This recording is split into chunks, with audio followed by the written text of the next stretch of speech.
Hello student, आज हम कक्षा 5वीं का विषय हिंदी पाठ चौथा बालिका दिवस पढ़ो, समझो और लिखो।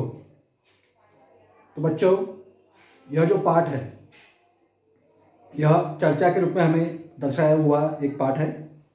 तो सबसे पहले हम पाठ का परिचय करते हैं। महाराष्ट्र में कन्या शिक्षण के क्षेत्र में, तुम्हें पता होगा, कन्या शिक्षण क्षेत्र मतलब लड़कियों के शिक्षण का क्षेत्र। तो इस क्षेत्र में सबसे पहले सावित्रीबाई फुले ने बहुत काम किया था हमारे उस पिछले काल में। तो हर वर्ष प्रतिवर्ष 3 जनवरी, जो कि अभी इसी माह की तारीख है, 3 जनवरी अभी गई हुई है, तो हर वर्ष 3 जनवरी को उनका जन्म दिवस जो है वह बालिका दिवस के रूप में मनाया जाता है। तो यह बालिका दिवस के रूप में क्यों मनाया जाता है, उसके पीछे वजह है। क्योंकि उन्होंने कन्या शिक्षण के क्षेत्र में उन्होंने अपना जो योगदान दिया, उसी के कारण उनका जन्म दिवस जो है वह बालिका दिवस के रूप में मनाया जाता है। तो इस पाठ में उसी के बारे में हमें बताया गया है। तो हम इस पाठ को प्रारूप शुरू से समझेंगे। तो बच्चों, यहाँ क्या होता है, एक चर्चा के रूप में यह जो पाठ है, सब बच्चे दुर्वा के घर खेलने के लिए एकत्रित हुए हैं। वहाँ पर चाची जी और बड़े भैया भी है। तो सबसे पहले दुर्वा कहती है, क्या कहती है कि सृष्टि, आज तो तुम बहुत बन ठन कर आई हो। दिवस कौन सा है? 3 जनवरी का। तो दुर्वा कहती है सृष्टि से, कह रही है कि आज जो है, आज तो तुम बहुत बन ठन कर आई हो। बन ठनने का अर्थ क्या होता है? सजना, संवरना। तो सृष्टि कहती है, अरे भाई, आज तो 3 जनवरी है ना, जो कि आज बालिका दिवस है, इसीलिए मैं बन ठन कर सज संवर कर आई हूँ। ऐसा वह दुर्वा को बता रही है।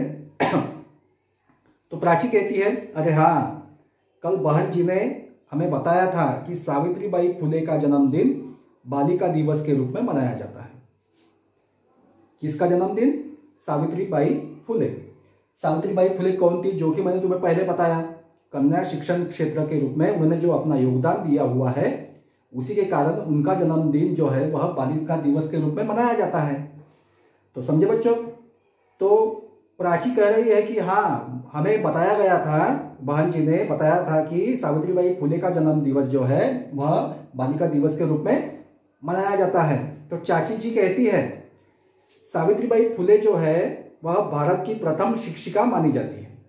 देखो, इससे पहले मतलब सावित्रीबाई फुले से पहले किसी और स्त्री शिक्षिका कोई नहीं कहलाती थी।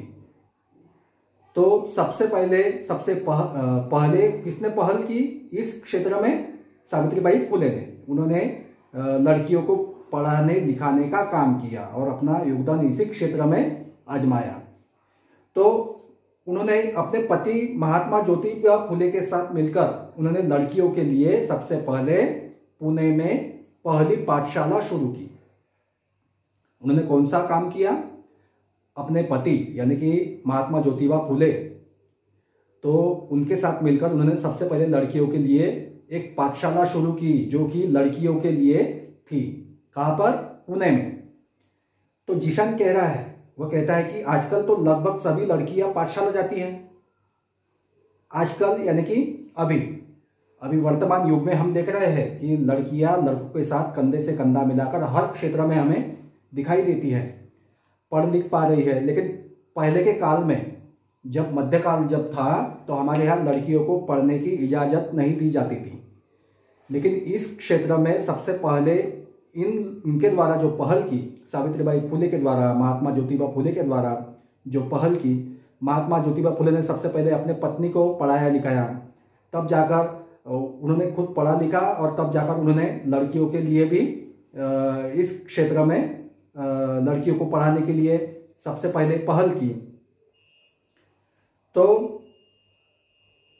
आजकल तो लगभग सभी लड़कियां पाठशाला जाती है, हम देख रहे हैं। पढ़ाई लिखाई और अन्य क्षेत्रों में खूब आगे है।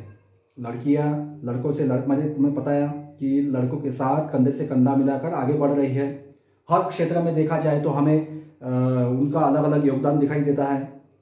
तो मंत्र कह रहा है हाँ हाँ, आज देखो अब कौन कौन से विषय है हर क्षेत्र में, यानी कि जहाँ जहाँ हमें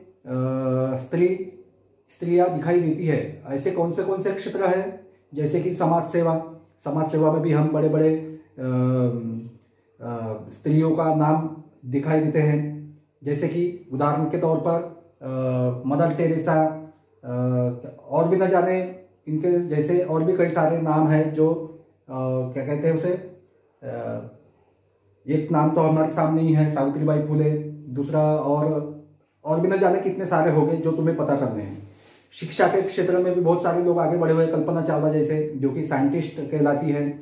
विज्ञान में मैंने जो कहा अभी, संगीतों में लता मंगेशकर जैसे, प्रशासन के कार्यों में हम न जाने कितने सारे लोग देखते हैं। तो शोध कार्यों में भी आगे बढ़ी हुई है महिलाएं, खेलकूद में भी आगे बढ़ी हुई है। जैसे कि उदाहरण के तौर पर खेलकूद में बढ़ने वाली महिलाएं कौन सी है, सानिया मिर्जा जैसी, क्या कहते हैं उसे, मैरी कॉम जैसी, ऐसे कई सारे उदाहरण हमारे सामने हैं। तो इन जैसे क्षेत्रों में लड़कियां आज आगे बढ़ रही है या फिर बढ़ चुकी है, आज हम देखते हैं। सृष्टि कहती है, मेरी माँ बताती है कि शिक्षा हमें स्वावलंबी और सजग बनाती है। देखो सृष्टि की माँ सृष्टि को बताती है कि शिक्षा हासिल कर लेने से हम स्वावलंबी बन सकते हैं। स्वावलंबी का अर्थ क्या होता है, आत्मनिर्भर, किसी पर भी निर्भर न होना। अगर हम अच्छी शिक्षा प्राप्त कर लेते हैं, अच्छा ज्ञान शिक्षा के द्वारा मिलाते हैं, तो हम आत्मनिर्भरता से जीवन जी पाते हैं, ऐसा उसकी माँ बताती है। तो भैया कहते हैं, कहा जाता है एक लड़की शिक्षित होती है तो पूरा परिवार शिक्षित होता है। देखो आज तो हम चाहेंगे कि हर किसी भी परिवार में अगर एक लड़की भी पढ़ लिख जाए तो वह कौन सा काम करेगी, अपने पूरे परिवार को शिक्षित बनाने का काम करेगी। इसीलिए कहते हैं कि घर परिवार में कोई एक लड़की तो भी पढ़ी लिखी होनी चाहिए। तो इसीलिए लड़कियों के लिए यह अच्छा उदाहरण है। तो प्राची कहती है हाँ, इसलिए हम सबको खूब मन लगाकर पढ़ना चाहिए।